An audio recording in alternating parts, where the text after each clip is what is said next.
my dad about a year ago, I had that, so, but I think my dad was. You ever ride a motorcycle? I did when I was younger, when I was in the service. Just now. Didn't make the money. I Of course, I didn't go wanted to to get the some chicks. I love riding. But then I found out I had, so I think. I used to, a bunch of the guys. God, go through the snow fence. I know, right? Jamaica, the Honda. Oh. They can bring that.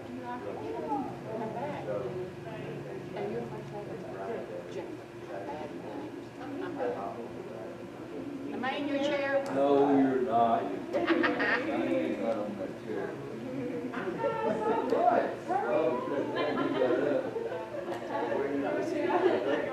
We're not allowed to. Welcome to sit with us. Yeah, I sit on the back row here. Oh, okay. Yeah, right. That is not a chair. Well, that's all right. That's not a chair. I'll compromise. No, it's good to see you. Hi, young lady. I see your smile sticking out on both sides of that back. Good morning. Everybody's going on here. Well, you're right, it does have to Good put morning. cushions in mine to make it higher, so I get up.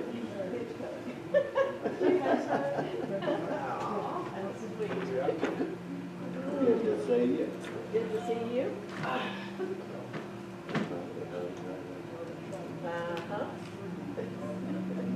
Make the rounds.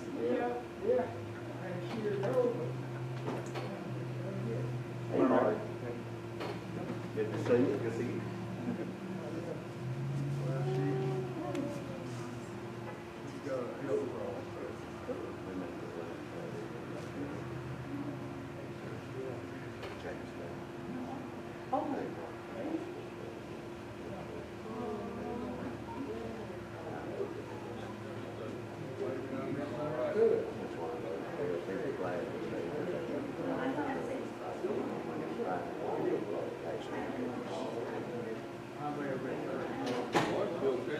Well, good morning, Mr. Ray. How are you? Are you well?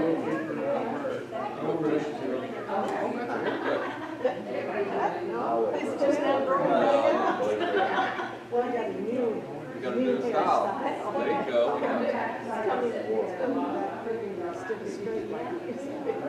There you go. Got a new look on life. There you go. How's everything going? Going good.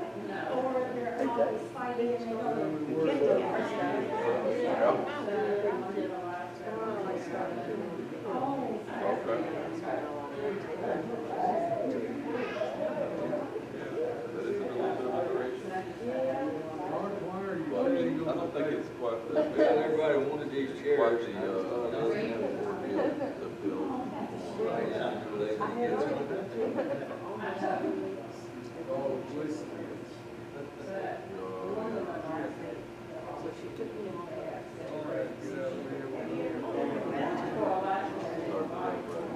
I'm ready to go. Maybe Yeah, well, I think Oh, yeah. They're getting it. They're getting it. That's what they did with my thumb. They didn't put too much medication.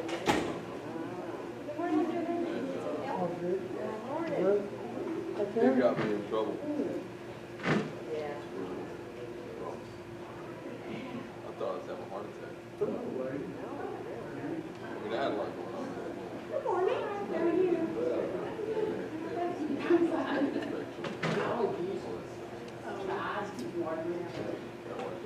Yeah. Ma'am, what is your name? You did something. Sometimes it's better. At least you know you can manage that. I'm Lawrence. I'm what you put up to. They call me Uncle Lawrence. More classes. Oh yeah, your little mini message. His name's Ted. H-E-A-D. Is it? Live here? Yeah, I know. Nashville? How much you got? many classes is it? 3 new ones. You still doing the old ones? Just made 3 new ones.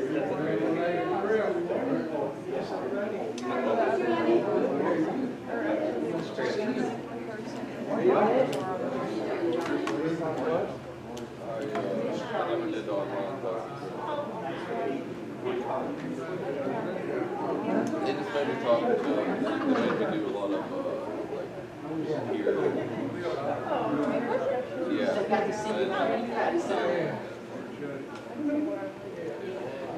Like, I'm like, it's hard for me to not be like, critical if that's what I'm supposed to be, you know? So then they like, if you read other people's paper and comment, it makes it much easier. I know, but I can't like not like if I'm reading your paper and it's like not good. Yeah, that's what I did on a girl because she had some typos and I was like, I think you had to say this or that. But I already did that. I already did that. Yeah, so I was just like, I didn't like that. It made me feel like either had to make a bad, had to make a decision where I was like, this is not good. No, I go Or I'm to gonna tell you I'm the feeling MRI. And every 4 months for CT. I mean, they gotta learn. But then like all of a sudden now you make it, then they come at you with your paper. Now you gotta battle. Like, Yeah, but at least sometimes Not you working. can't write the Take it paper. out. So the teacher does it, you can't do that because your paper sucks too, you know? Right. Still, it's right. What is it? There's 3 of them. One of them is like,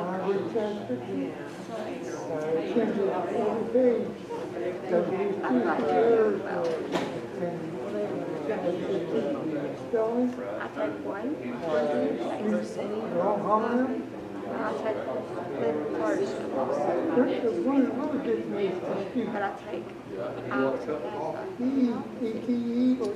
told him over. You can wrap up a lot. And so happened the cancer was on the right side, and the lump was on the right side. Anyway, I want to go to that cancer. Oh, yeah. Feel for everything, Sit down. Okay.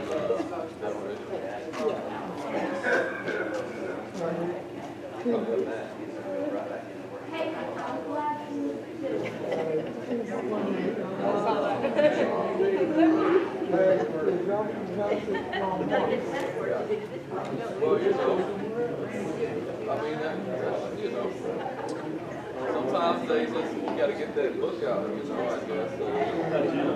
Get too deep into that, you know. You think they would have publishers on that kind of stuff.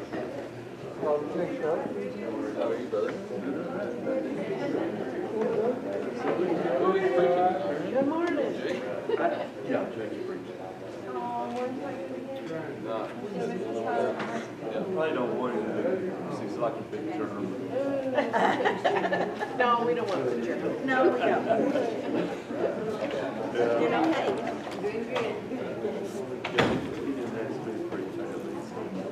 Oh, yeah. Stay up there. If you don't come down, then. Well, they can wrong with that. There you go. I was, we had a course kind of.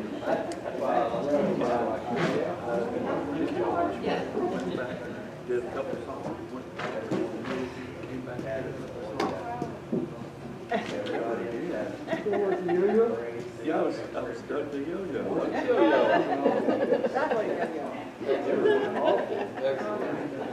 Got my steps in. Yeah. I go back to my class.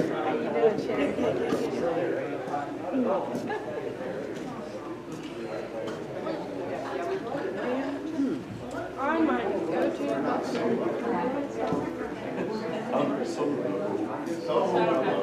I got it out.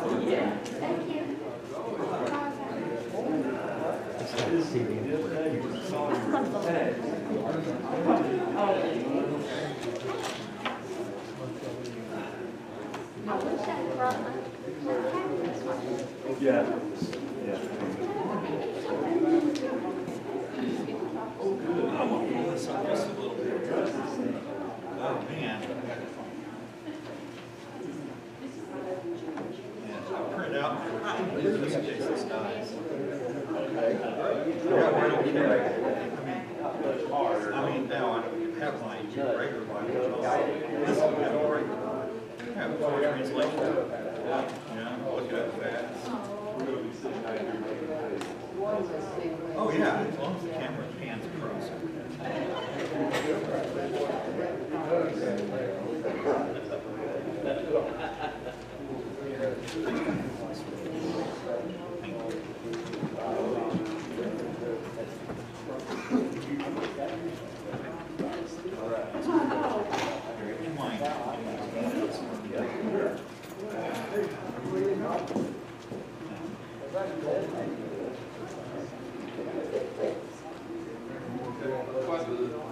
Parcels in your carries there.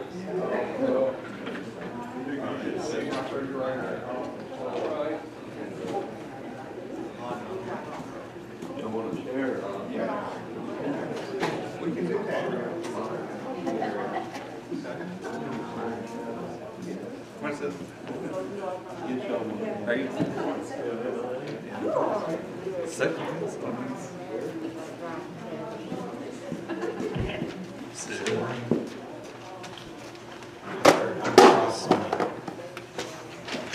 Electronic stuff.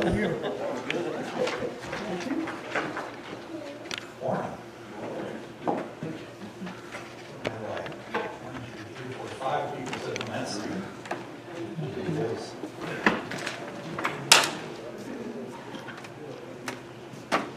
Doug's handing out something for me. It's just some notes for you guys if you want to take home. We'll talk about two of them, depending on how much time we have.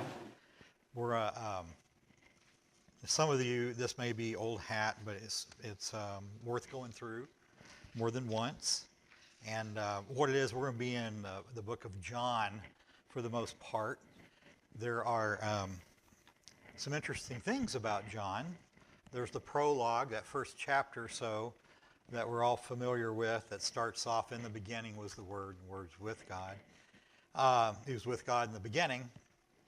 And it talks about him being with God, being God, and tabernacling with us. And then you see that theme throughout the book of John. So John, some people call it being written in two parts, two books. You have the book of signs, which is about 7, depending on how you count. And then there's another thing in John called the 7 I ams, where Jesus says, I am this. Some of the Jewish leaders at the time took offense, terrible offense, at saying I am. And that's what we're going to talk about this morning. The handout here are the 7, quote, I ams. In John, we'll take them a little bit in order. So when you hear the word I, or the two words I am in the Bible, what does that signify? It signifies God. All through the Old Testament into the New Testament. And the Old Testament, it says I am, or God, but using the term I am, the Redeemer, or the blessed giver, provider. Jesus adds to it, if you will, a lot of description to who God is. And at the end, when he's asked, at the very end of his ministry, show us the Father, and he says, you've seen me, you've seen the Father. This is part of it. I am this. This is what he's getting to. So we're going to start off with I am the bread of life in John 6. And it says there, in verse 25, we'll start there. When they found him on the other side of the sea, now I should give the background here. This is in the same narrative unit, if you will, right after he fed the 5,000. So remember, he fed, how many of y'all seen The Chosen or watched it? Several of us have. In one of the episodes, I guess it's this season, But yeah, he feeds the 5,000. And it's a powerful scene. I mean, it's a powerful story. And so ever since I've seen that, it just puts more into it for me.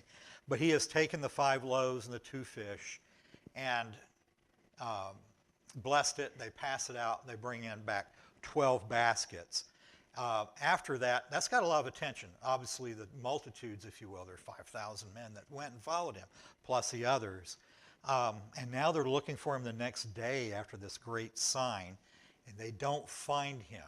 Instead, he's gone over across the sea to Capernaum, and he's teaching there. And then he says, when they found him on the other side of the sea, they said to him, Rabbi, when did you come here? And Jesus answered them, truly, truly, I say to you, you are seeking me not because you saw signs, but because you ate your fill of the loaves. Do not work for the food that perishes, but for the food that endures to eternal life, which the Son of Man will give you. On him, God the Father has sent his seal. Before we go any further, there's another title that Jesus uses, and he uses it for himself more than once, and that's called Son of Man.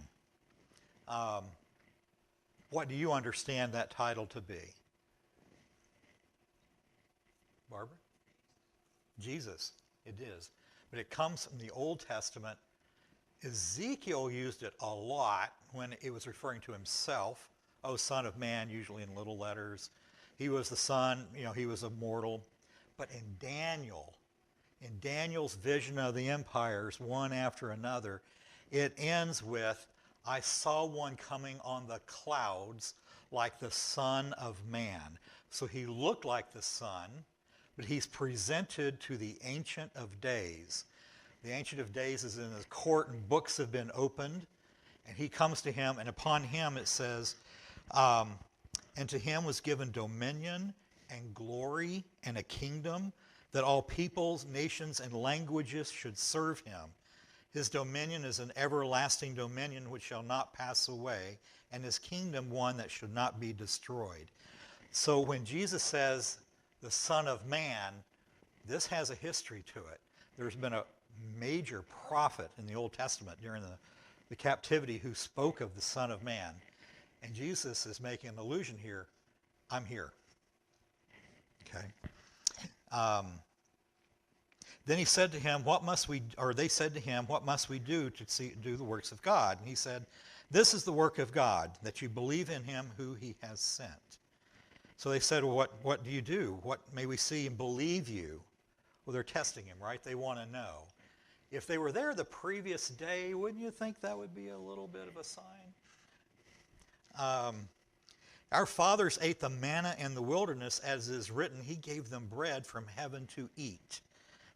Jesus said, truly, truly, I say to you, it was not Moses who gave it to the bread from heaven, but my Father gives you the true bread from heaven.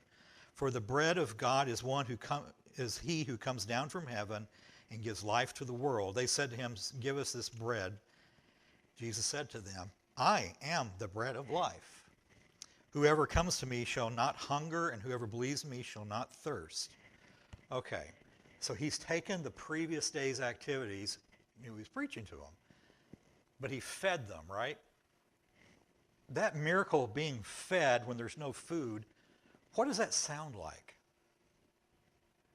In their history, in Israel's history, what does it sound like being fed when there's nothing around? It's in the wilderness, right? It's almost like manna, which translates what? What is it? But we think of manna as bread from heaven. Jesus has fed them like happened in the wilderness. When they were in the wilderness sitting down and listening to him, he just feeds them. This is a miracle, if you will, that's only occurred before when God did it through Moses. Moses said, this is what God's giving you. And now Jesus is doing it. And he's alluding to that. And he's taking that picture, what God gave them to feed them, to sustain them, to keep them going, is now him. And the Father gives me will come to me, and whoever comes to me I will never cast out. For I have come down from heaven, not to do my own will, but the will of one who sent me. And this is the will of him who sent me, that I should lose nothing of all that he has given, or raise it up on the last day. For this is the will of my Father, that everyone who looks on the Son and believes in him shall have eternal life, and I will raise him up on the last day. Okay. So if you were listening to that, what would you think? If you were in the people, the Jewish people of the time, and you heard that, what would you think? In fact, the first time maybe you've heard this, what did you think? Can you remember back that far?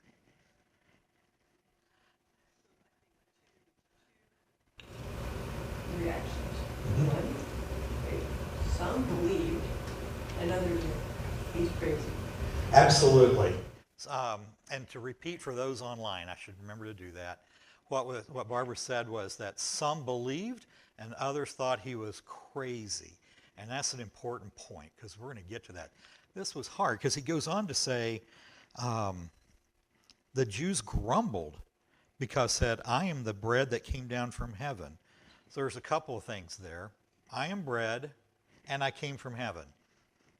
They're not really, he goes, is this not Joseph, son of Joseph, Jesus, whose father and mother we know? How does he say now I come down from heaven? And he says, do not grumble. Jesus said to them, do not grumble among yourselves. No one comes to me unless the Father sent me draws him, and I will raise him up on the last day. Boy, it keeps coming back. I want to raise him up on the last day. They're not paying attention to that so much as he's not that old. We know who his parents are. It is written in the prophets, and they were all taught by God. Whoa. There's something else he just threw up in front of them. Everyone who has heard me and learned from faith comes to me. Not that anyone has seen the Father except he who is from God. He has seen the Father.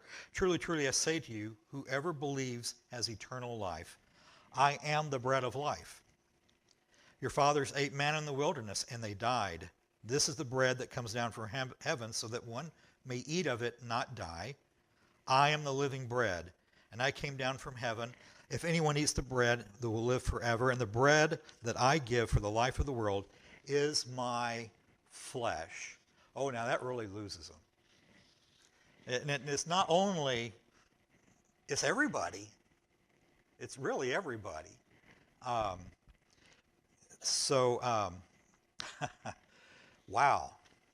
That's a hard saying.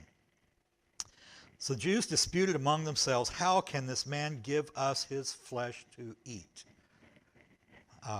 Jesus said, truly, truly, I say to you, unless you eat the flesh of the Son of Man and drink his blood, he's just piling it on here, you have no life in you. Whoever feeds on my flesh and drinks my blood has eternal life. I will raise him up on the last day, for my flesh is true food, my blood is true drink, and whoever feeds on my flesh and drinks my blood abides in me, and I in him. And the living Father who sent me, and I live because the Father so. Whoever feeds on me, he also lives because of me. This is the bread that came down from heaven, not like the bread the fathers ate and died. Whoever feeds on this bread will live forever. Jesus said these things in the synagogue as he was taught in Capernaum.